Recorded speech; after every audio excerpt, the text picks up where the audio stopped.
But we know that this is a developing story. Al-Zawahiri considered the right hand to Osama bin Laden, a major military target.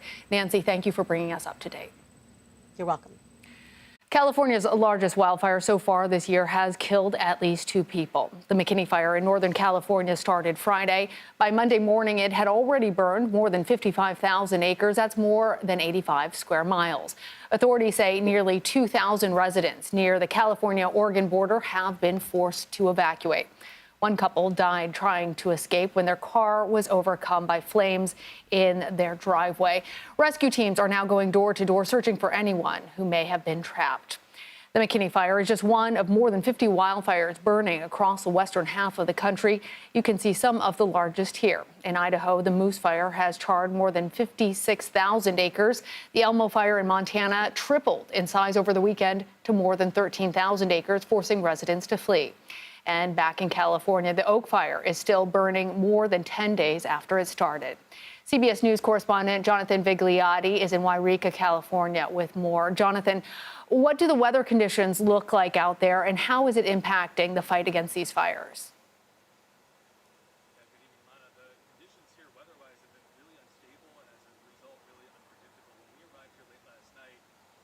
Countless thunder strikes and lightning strikes in the sky, and at times very heavy rainfall. That rainfall ultimately helped firefighters, giving them a little bit of the upper hand, dousing some of those flames. The fire only spread by about a few thousand acres overnight, which is remarkable when you consider over the weekend it exploded by more than 50,000. With that said, there is the expectation of more lightning in the forecast later on tonight, specifically dry lightning, which does not pack that rain. The concern being it will spark more fire, with high winds expected later tonight as well. That could whip those flames into the kind of mega fire that we saw over the weekend. All of those conditions so difficult for firefighters to battle. Tell us more about the challenges that they're facing, and anything more you can tell us about the search efforts for the missing.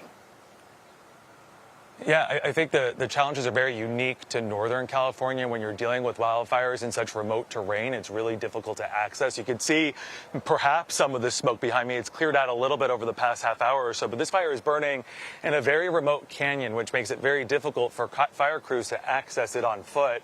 Helicopters and aircraft are a great tactic and strategy to attack this, but with all of the thick smoke that we've experienced today, all of those strategies have been called off because it's simply too dangerous. For now, we've witnessed, as we've driven around this area for the whole morning and afternoon, fire crews really stationed outside communities, at homes, creating those fire lines to protect them from any flames that could spark up.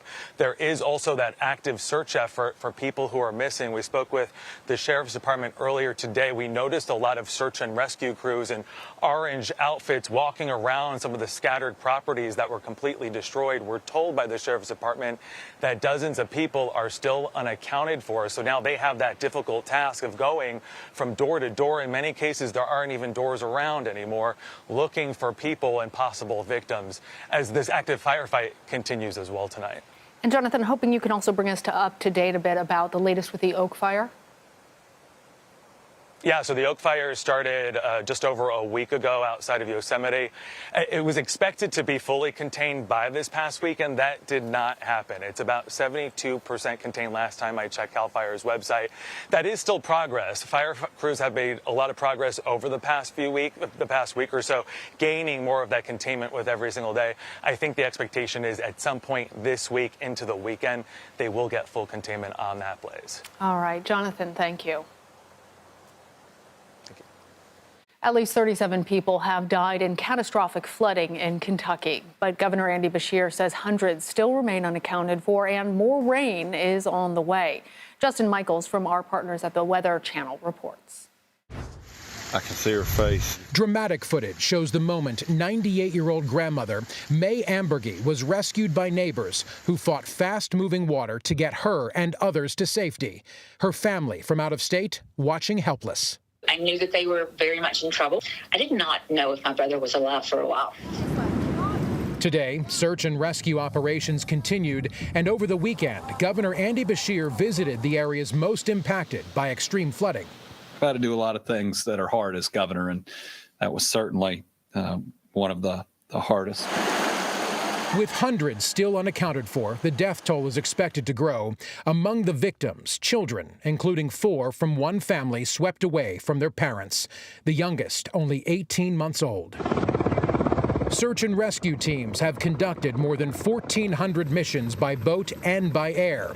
Authorities say it could take weeks to find all the missing and recover their bodies. There are hundreds of unaccounted for people minimum, and we just don't have a firm grasp on that. Fast-moving waters swept through eastern Kentucky last week, destroying roads and bridges and wiping out entire communities, leaving many residents with nothing.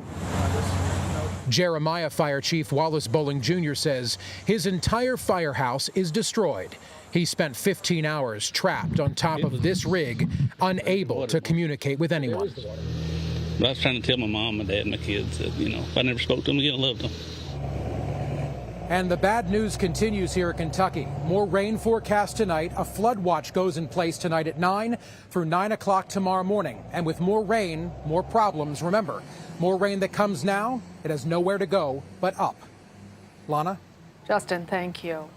As we mentioned, more rain is in store for Kentucky. Meteorologist Jackie Jarris from our partners at the Weather Channel has the latest forecast. Flood alerts are going to remain in effect through at least Tuesday morning as saturated ground, rugged terrain, and more opportunities for heavy downpours are in the forecast overnight tonight and early tomorrow morning. So here you can see flood watches for eastern Kentucky, including those areas already flooded, and then here in parts of West Virginia, including you into the Charleston area. Timing this out, there are going to be a couple of complexes that kind of work their way into Kentucky. First one should arrive maybe between 4 o'clock and 8 o'clock in the morning, and then we'll have another opportunity for another batch of heftier thunderstorms come through once we head into Tuesday night and into Wednesday morning. So there are more opportunities for flooding, not just in Kentucky and West Virginia, but across the Ohio Valley and even into parts of the Deep South. We're also watching a new cold front working its way across the upper Midwest. That may bring some severe weather into the western Great Lakes for tomorrow, and then also work its way eastward for the middle of the week. You can watch the Weather Channel on cable and now streaming live on your favorite TV streaming device. All right, Jackie, thank you. Tensions are rising between the U.S. and China over House Speaker Nancy Pelosi's expected visit to Taiwan. Beijing is now flexing its military muscle ahead of the anticipated trip. Adam Yamaguchi reports from Taiwan. Across the narrow Taiwan Strait, it's a battle of drills. Taiwan just wrapped up a week of annual live fire exercises. And China has responded in kind, increasing naval patrols, conducting live fire drills, and releasing a highly produced propaganda video. China claims Taiwan, a self-governing island of 23 million people, as its own. And the anticipated visit of Speaker Pelosi is generating accusations that the U.S. supports Taiwanese sovereignty. If Speaker Pelosi visits Taiwan, said the Chinese Foreign Affairs spokesman, it would grossly interfere in China's internal affairs. He warned the Chinese military would never sit idly by. Pelosi is leading a congressional delegation to Asia, including a stop in Singapore today. Taiwan has never been on her official schedule, but Taiwanese news media are reporting she will arrive Tuesday evening.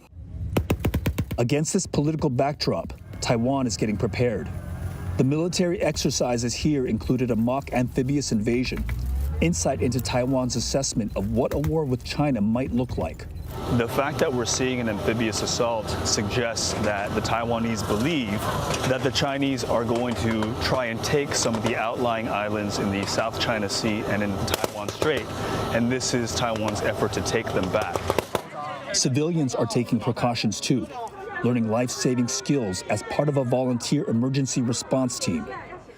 The U.S. is bound by law to help Taiwan get the weapons it needs to defend itself.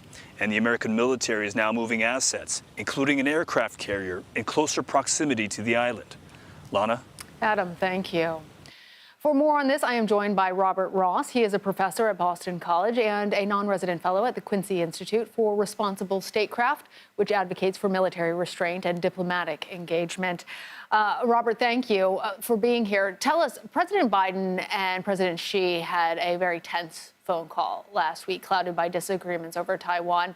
National Security Council Coordinator John Kirby was asked about that phone call in regards to Nancy Pelosi's potential visit. I want to play that first for all of us. The President, in his conversation with President Xi,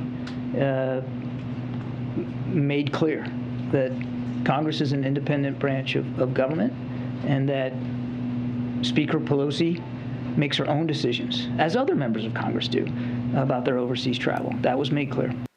What do you make of that response coming from the White House podium? And how much does the Communist Party in China understand that Congress is an independent branch of government? Well, preliminarily, the White House was quite clear to somewhat disassociate itself from Nancy Pelosi's plans to visit Taiwan. They didn't offer support. They simply said it was up to her to make her own decisions. And in that way, they said one of two things. Either Senator Pelosi didn't consult with the White House, or if she did, she chose to ignore their advice. And so they were quick to disassociate and leave her out there on her own. Now, does China understand this? Yes, China understands well the independence of our congressional branch of government, but they don't really care. Nancy Pelosi is simply not a member of Congress. She's the leadership of the House of Representatives. She's the most important Democrat in the U.S. Congress, and it would set a precedent, in their view, that the United States could send just about anyone they wanted from the American political system to Taiwan, implicitly encouraging support for Taiwan, without ramifications, with Chinese acquiescence. And that's something the Chinese are not prepared to signal. Well, House Speaker Nancy Pelosi isn't the first House Speaker to have traveled to Taiwan, but this comes in the context of international disarray, given Russia's invasion of Ukraine. So how concerned is the White House about the timing of this trip? Well, there are a number of aspects of this. China's made clear from the beginning, going back to April this year, when Representative Pelosi thought about going to Taiwan, of its great opposition. So should the United States, should she go ahead with this, one would respect Chinese retaliation, and that could come in many forms. It would be difficult to accept ongoing Chinese restraint in cooperation with Russia if the United States doesn't show restraint in cooperation with Taiwan. Also, the mainland has flexed its military signaling, as you suggested, and so it might be expected that it would carry out military exercises at a higher level and perhaps carry out exercises that could create something of a confrontation. This is something the United States is clearly prepared for, but something it doesn't want to happen. How it avoids this while simultaneously acquiescing and agreeing to Representative Pelosi's visit to Taiwan is difficult to see, but it's made its preparations. So that's how the White House is viewing this. It's how China's viewing this. But what could a visit like this mean for Taiwan and its people? Well, we often say about Taiwan, be careful what you ask for. The closer you get to the United States, the more concern that the mainland has that you might actually believe the United States has written you a blank check and that the mainland has to begin to restrain your behavior. Well, how does the mainland do this? Perhaps by punishing Taiwan. And so when there is U.S. China conflict over Taiwan, Taiwan frequently pays the price. So as we say, when the elephants fight, the grasshoppers pay the price, and this could well be the case for Taiwan. And you showed that clip of Taiwan preparing for a amphibious landing on a remote island in the Taiwan Strait. However much it wants to prepare, it's now sufficiently capable of resisting or counteracting such an occupation, and so the price would be significant. All right, Robert Ross, thank you. Thank you. For the first time since the Russian invasion, a shipment of Ukrainian grain left the port city of Odessa on Monday. The cargo ship carrying 28,000 tons of corn is on its way to Lebanon. 22 million tons of grain and other products have been stuck at ports along the Black Sea since Russia invaded Ukraine more than 5 months ago. The blockade led to an increase in global food prices and fueled hunger in vulnerable parts of the world. Turkey and the UN brokered a deal to allow the shipments to resume. Before the war, Ukraine was one of the world's largest exporters of grain. Coming up after the break, text messages related to January 6 have gone missing from 2 former DHS officials. I speak with a security expert about the new revelations. An NFL star, Deshaun Watson, is suspended for multiple games because of sexual misconduct allegations. More details on what he was accused of and why it matters. You're streaming CBS News.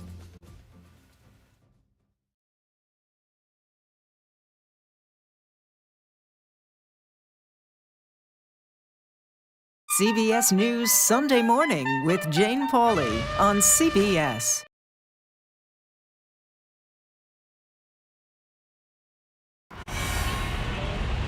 You ready? A generation of kids opens up on CBS Reports. I just want to be like a regular kid. Their world, their struggles, their voices. What if I was white?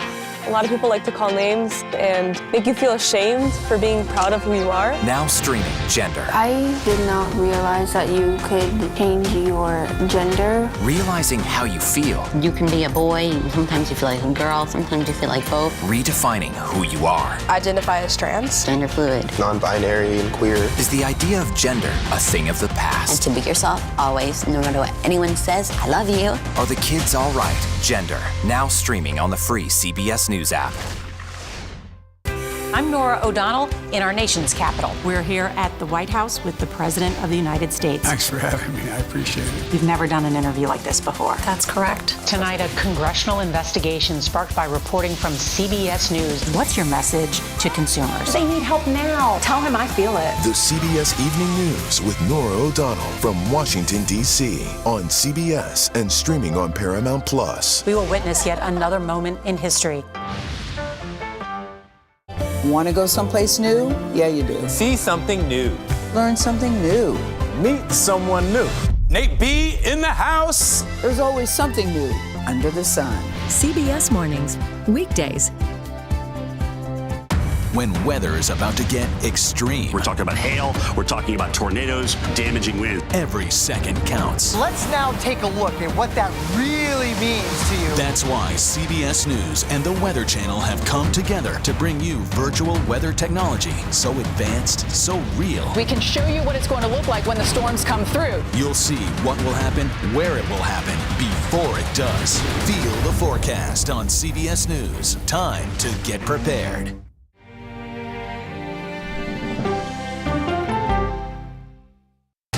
People from every corner of America facing challenges. Everyone is just looking for some type of connection. Just raise your hand and say, hey, I'd like to help. Coming together to find solutions. We are going to do something about it. Their stories are our stories. Welcome to Eye on America. Stream now on the free CBS News app.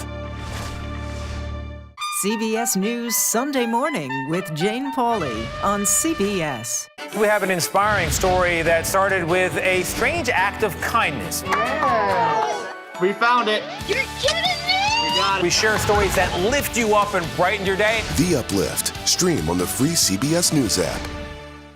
Stories that inform, inspire, and brighten your day. I've been waiting patiently for something like this. Make every day a little more like Sunday morning. Here comes the sun.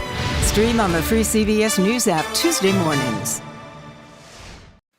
The sentencing trial for Parkland school shooter Nicholas Cruz has entered its third week. Detectives, investigators, and pathologists are all expected to take the stand this week. The jury will decide whether the 23-year-old receives the death penalty or life in prison without parole. Cruz pleaded guilty in October to the murder of 14 students and 3 staff members at Marjorie Stoneman Douglas High School in 2018. The jury must come to a unanimous decision on the death penalty. A Texas man who was found guilty for his role in the Capitol insurrection has been sentenced to more than 7 years in prison. Guy Reffitt was hit with several charges, including with bringing a gun to Capitol grounds, obstructing the work of Congress, and civil disorder. Reffitt was the first January 6 defendant to stand trial. His sentence so far is the longest handed down in a case related to the riot. CBS News congressional correspondent Scott McFarland joins me now with more. Scott, I know you've been following all of this all along. Tell us, is this the kind of sentence that prosecutors were hoping for? A mixed result for prosecutors. That much is clear. They were seeking a 15-year prison sentence for Guy Reffitt, the first defendant to go on trial and be convicted for January 6th, a defendant who was carrying a gun, a megaphone, and wearing tactical gear on the front lines confronting police. They got a 7-year, 3-month sentence, roughly half of what they were seeking. There's a reason for that we heard during proceedings today. Prosecutors were seeking an enhancement in Reffitt's sentence for domestic terror. The judge didn't agree. Prosecutors made that case, but nevertheless sentenced Reffitt to the longest sentence so far issued in a January 6 case, those 7 years and 3 months. None of that was a true surprise. What was surprising, Lana, is what happened after the hearing. During the proceedings today, Reffitt's daughter asked for leniency on behalf of her father, saying the person whose names was on the flag in the mob January 6th was the real leader, not her father, alluding to former President Trump. She walked out of court before the cameras and said Donald Trump should serve life in prison if her father is to serve 7 years. By far, the strongest, most demonstrative criticism of former President Trump by any family member of any January 6th defendant in the many dozens of hearings we've watched. Really strong words. We heard her outside on the courthouse steps. Reffitt himself didn't provide a statement before he was sentenced, nor did he testify at the trial. Can you tell us anything more about the defense? Do we know if they agreed with the daughters that they felt like President Trump was really the one to blame? Yes, see, Guy Reffitt didn't talk at his trial. He didn't testify, didn't present a defense, just a closing argument from his attorney. Then at sentencing, unlike so many other January 6 defendants, he declined to give a statement to the judge to ask for leniency until he changed his mind and gave a brief statement just before the sentence was handed down. He referred to himself as an expletive idiot. He says he is disavowing the militia group, which he's been aligned with, according to the prosecutors. But he didn't criticize former President Trump, didn't mention former President Trump by name. And again, as somebody who has sat through all of these sentencing hearings, that's not uncommon. It is rare to hear a January 6 defendant name former President Trump and criticize him. That's why his daughter's statement was so significant and so striking after the hearing. And it begs the question, Lana, is it going to set a pattern? Will we hear other defendants call out the former president, other family members of other defendants call out the former president in future hearings? No. Well, what message are prosecutors hoping that this sentence will send to other January 6 defendants, Scott? It's possible this is a canary in the coal mine case because it was the first defendant convicted at trial to face sentencing.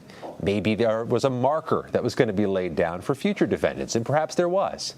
The judge gave this defendant half what the prosecutors were seeking, but still the longest sentence so far. But here's the thing, and there's no way of getting around this. We reviewed these 850-plus federal January 6 cases. It's hard to find two cases that are exactly alike. This one was different. Reffitt had a gun. He was on the front lines. He confronted police with tactical gear, but he didn't go inside. Didn't assault police. There are eccentricities and subtle differences in so many of these cases. It's hard to find an apples-to-apples comparison.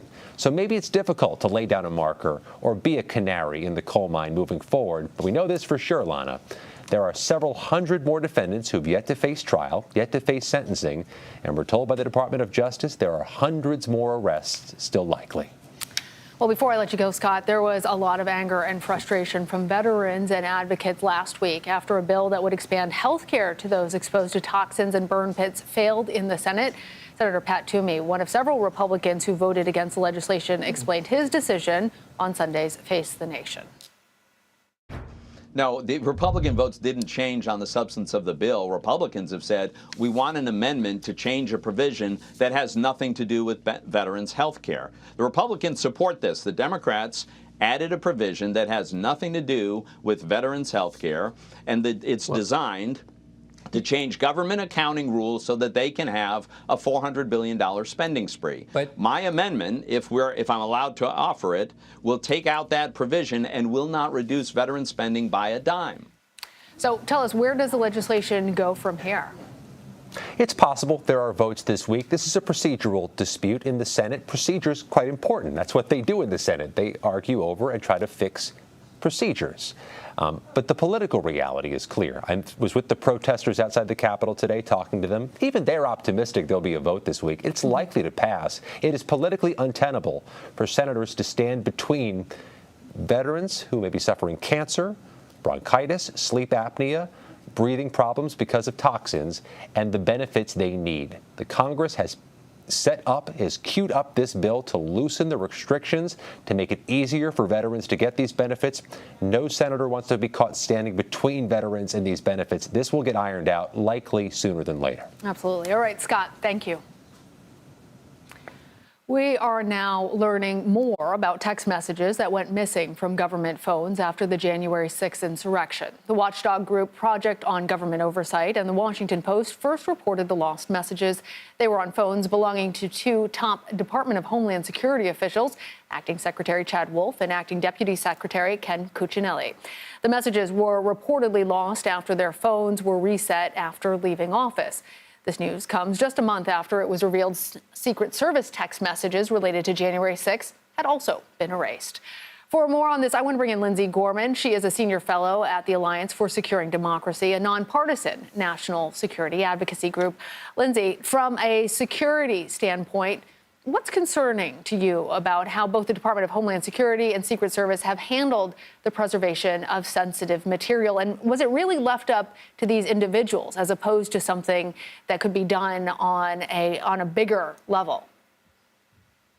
Well, Lana, it's quite frankly ridiculous and stretches the bounds of credulity that this is the second incident of a similar kind that we've heard from the Department of Homeland Security over the last couple months where information was mishandled. And the Department of Homeland Security is home to the federal government's leading cybersecurity agency, the Cybersecurity and Infrastructure Security Agency. And it's really astonishing that they would have such poor information handling practices of their own data.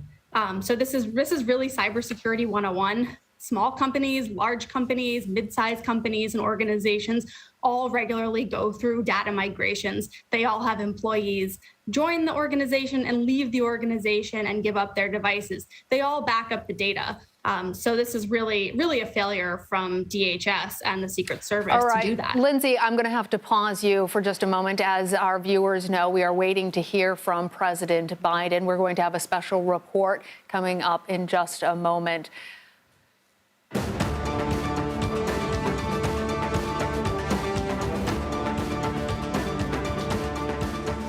This is a CBS News special report. I'm John Dickerson in Washington. President Biden is delivering remarks on a successful drone strike in Afghanistan that killed al-Qaeda leader Ayman al-Zawahiri. Zawahiri was one of the masterminds behind the September 11th terrorist attacks. He later succeeded Osama bin Laden as the leader of al-Qaeda after bin Laden's death in 2011. As we wait for the president to emerge, I'd like to go now to Nancy Cordes, who's at the White House. Nancy? John, we're just learning more details about this drone strike that led to the death of one of the most wanted men in the world, Ayman al-Zawahiri, who had been the leader of al-Qaeda for more than a decade. Senior administration officials say that they had known about his whereabouts for months and that this strike was the result of months of careful planning. They say that his family's decision to move to this home in Kabul in Afghanistan tipped them off to his location, and that once Zawahiri was on the premises, they began studying his movements in order to try to take him out without killing any members of his family. And it was when he stepped out onto a balcony, something that they said he had a tendency to do, that they unleashed this drone strike, struck him with missiles, and they say that no one else in the home was injured or killed. A very daring operation. President Biden, we're told, was involved in the planning, that it was the result of several meetings where he was briefed by some senior officials about all of the options to take out the leader of al-Qaeda. This was and here comes the president speaking on the balcony there. He's still recovering from COVID, which is why he's on the balcony and not inside. President Biden. My fellow Americans, on Saturday, at my direction, the United States successfully concluded an airstrike in Kabul, Afghanistan, that killed the emir of al-Qaeda, Ayman al-Zawahiri. You know, Zawahiri was bin Laden's leader. He was with him the whole time. He was his number 2 man, his deputy at the time the terrorist attack of 9/11. He was deeply involved in the planning of 9/11. One of the most responsible for the attacks that murdered 2,977 people on American soil. For decades, he was the mastermind behind attacks against Americans, including the bombing of the USS Cole in 2000, which killed 17 American sailors and wounded dozens more. He played a key role in the bombing of U.S. embassies in Kenya and Tanzania, killing 224 and wounding over 4,500 others. He carved a trail of murder and violence against American citizens, American service members, American diplomats, and American interests. And since the United States delivered justice to bin Laden 11 years ago, Zawahiri has been a leader of al-Qaeda, the leader. From hiding, he coordinated al-Qaeda's branches and all around the world, including setting priorities for providing operational guidance that call for and inspired attacks against U.S. targets. He made videos, including in recent weeks, calling for his followers to attack the United States and our allies. Now, justice has been delivered, and this terrorist leader is no more. People around the world no longer need to fear the vicious and determined killer. The United States continues to demonstrate our resolve and our capacity to defend the American people against those who seek to do us harm. You know, we make it clear again tonight that no matter how long it takes, no matter where you hide, if you are a threat to our people, the United States will find you and take you out. After relentlessly seeking Zawahiri for years under Presidents Bush, Obama, and Trump, our intelligence community located Zawahiri earlier this year. He had moved to downtown Kabul to reunite with members of his immediate family. After carefully considering the clear and convincing evidence of his location, I authorized a precision strike that would remove him from the battlefield once and for all. This mission was carefully planned, rigorously minimized the risk of harm to other civilians. And 1 week ago, after being advised that the conditions were optimal, I gave the final approval to go get him. And the mission was a success. None of his family members were hurt, and there were no civilian casualties. I'm sharing this news with the American people now, after confirming the mission's total success through the painstaking work of our counterterrorism community and key allies and partners. My administration has kept congressional leaders informed as well.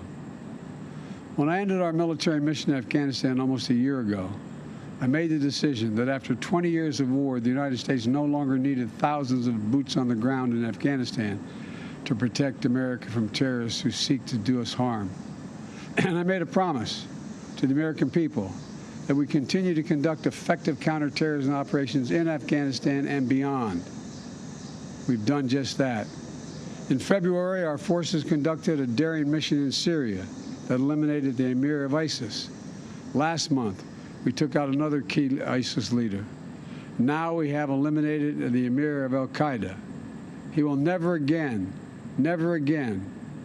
allow Afghanistan to become a terrorist safe haven, because he is gone, and we're going to make sure that nothing else happens. You know, it can't be a launching pad against the United States. We're going to see to it that won't happen.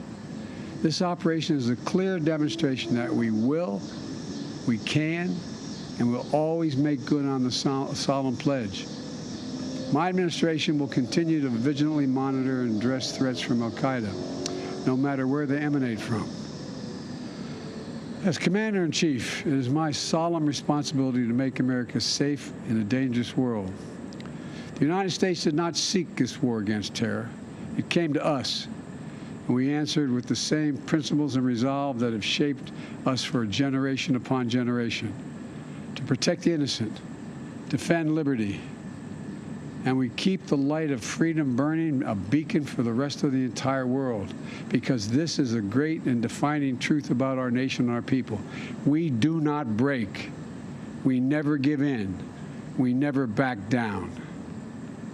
Last year on September 11th, I once more paid my respect to Ground Zero in New York City, at that quiet field in Shanksville at the Pentagon, standing in the memorial at Ground Zero, seeing the names of those who died forever etched in bronze, is a powerful reminder of the sacred promise we made as a nation.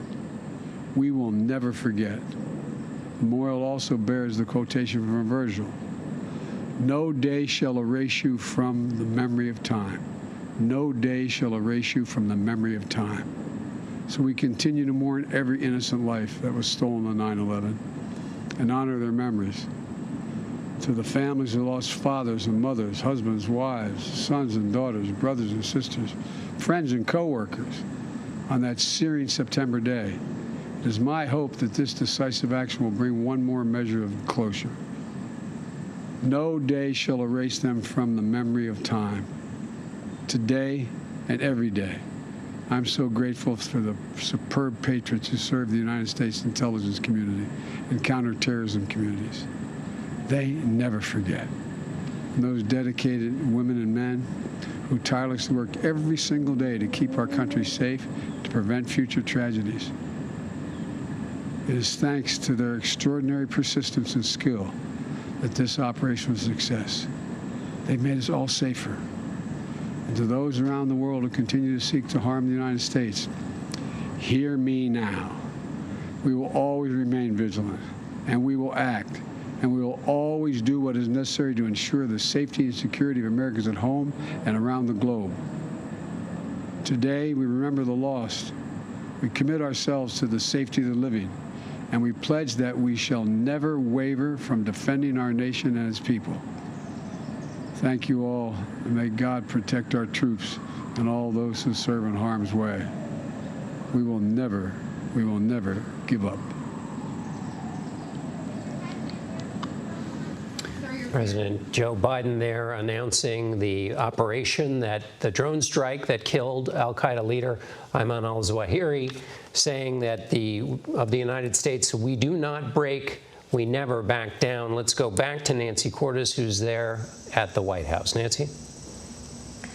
John, we just got some more details from the president about this strike, and what we've also been told by senior administration officials is that there were several meetings that were convened throughout the summer as they discussed how exactly to go after Ayman al-Zawahiri. They even built a model of the home that he was living in Kabul. They brought that to meetings with the president in the Situation Room, where he could ask questions about what exactly they plan to do and how they could best minimize the potential for civilian casualties. And at the end of the day, they say they were able to strike Zawahiri on a balcony of that home. They were able to maintain somehow the structural integrity of the building so it didn't collapse upon the other people who were inside. And that senior administration official also told us that the members of al-Zawahiri's family that were living there have now been moved somewhere else. They're trying to destroy evidence, they say,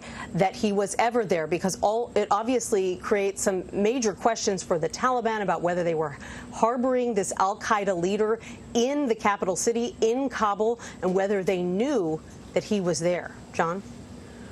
Thank you, Nancy. We are going to bring in CBS News senior national security contributor Michael Morell. He is the former acting and deputy CIA director. Al-Qaeda leader Zawahiri was killed in Afghanistan, Taliban territory, Mike.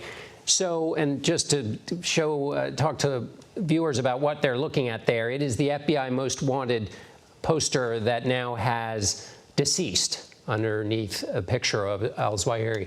So, Mike, why is it important that this strike was in Afghanistan?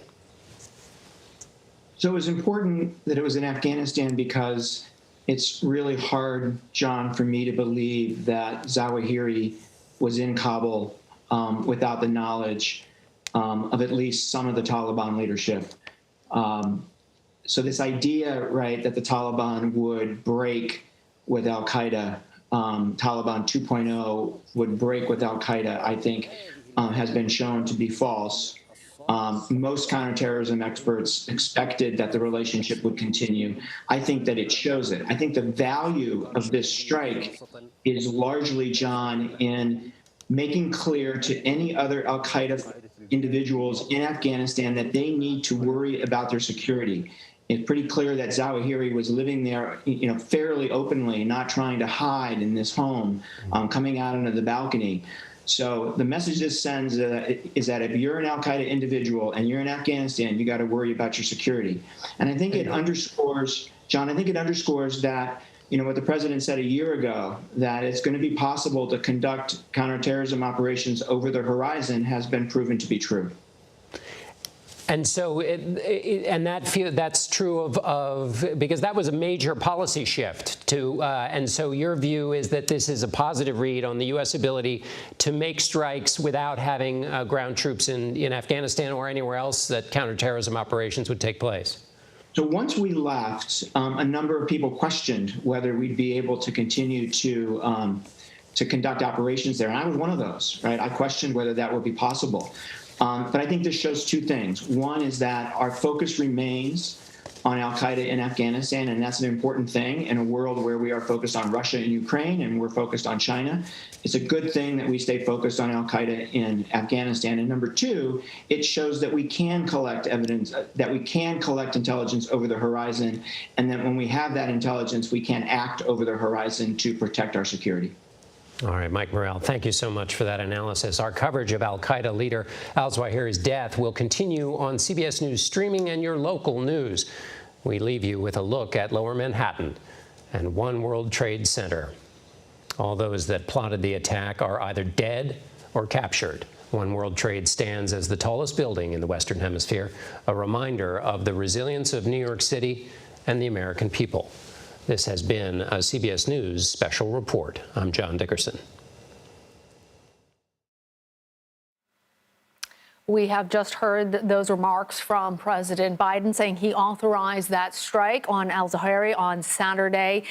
To go more into how this unfinished business was now executed in what sounds like a remarkable fashion, CBS News reporter Olivia Gazis joins us now. Olivia, you've been working your sources. We heard President Biden say Ayman al-Zawahiri, quote, carved a trail of murder and violence. He was described as the mastermind behind the attacks on 9/11 and the USS Cole.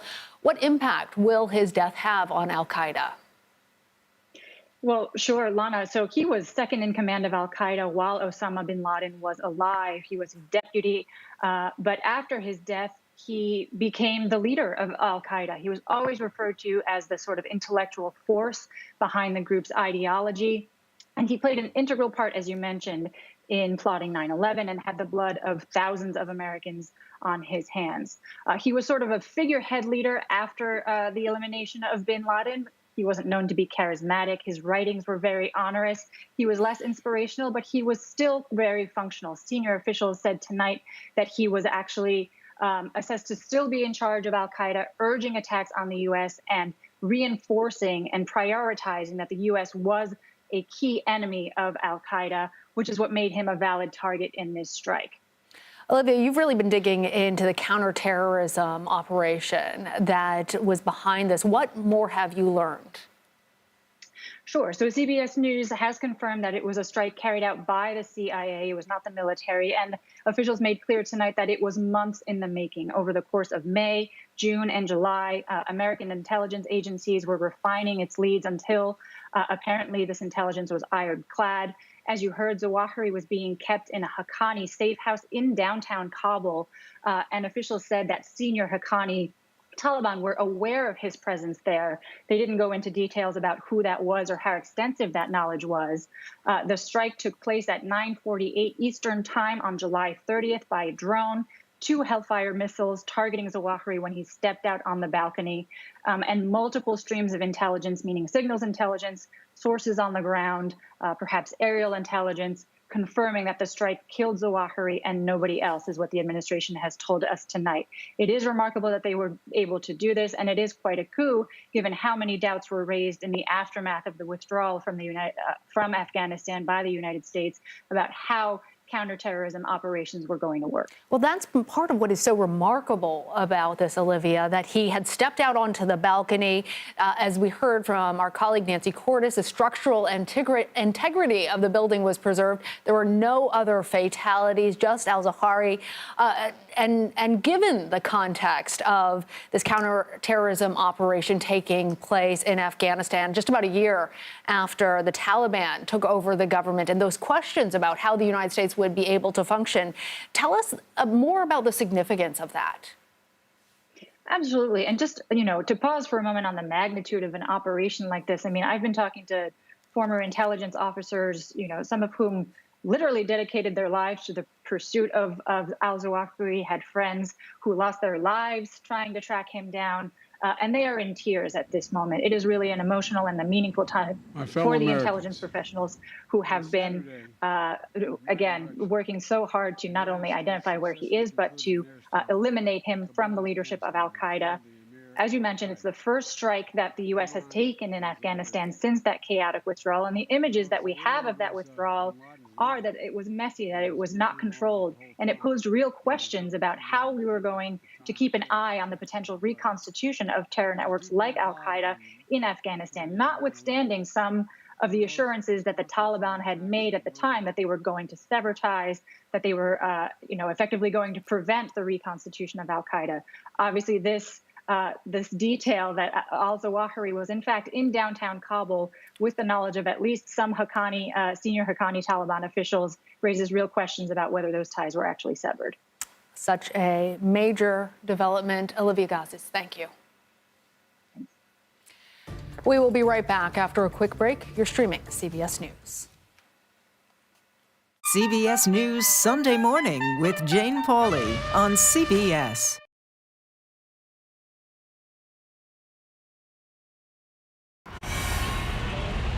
You ready?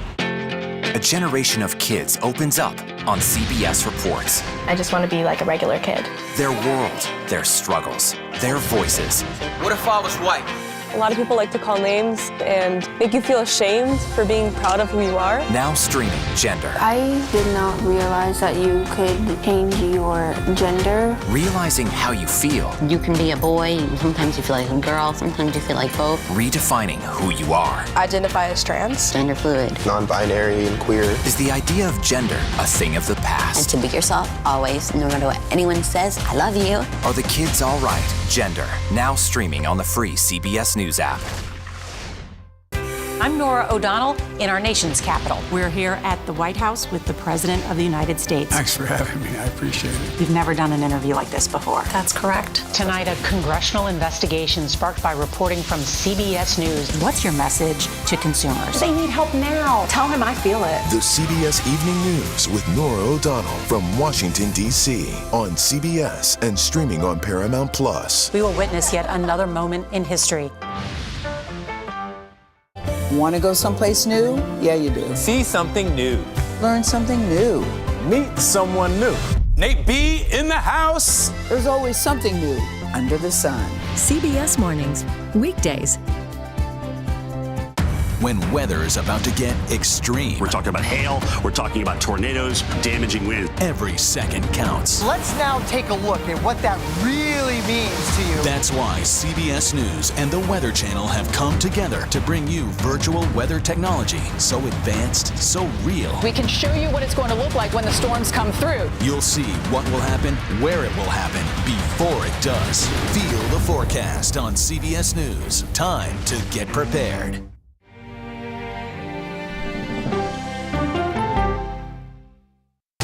People from every corner of America facing challenges. Everyone is just looking for some type of connection. Just raise your hand and say, hey, I'd like to help. Coming together to find solutions. We are going to do something about it. Their stories are our stories. Welcome to Eye on America. Stream now on the free CBS News app. CBS News Sunday Morning with Jane Pauley on CBS. We have an inspiring story that started with a strange act of kindness. Yeah. We found it. You're kidding me! We got it. We share stories that lift you up and brighten your day. The Uplift. Stream on the free CBS News app.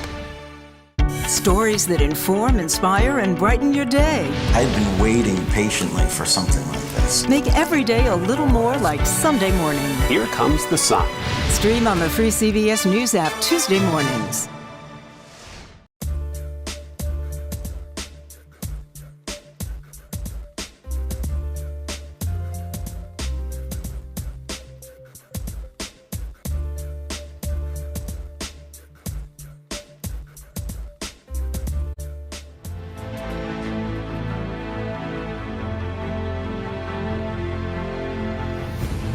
Officials in the Philippines say there are no reports of damage from debris from a Chinese rocket believed to have fallen near the country's western coast. The rocket carried part of China's new space station into orbit late last month. After the launch, officials allowed the final stage to fall back to Earth unguided. China's space agency reported Sunday that most of the rocket burned up when it re-entered the atmosphere. Most, but not all, meaning that the debris could have crashed down anywhere along the flight path. CBS News space consultant Bill Harwood joins us now from Cape Canaveral, Florida. Bill, what do we know about where and when debris from this Chinese rocket fell? And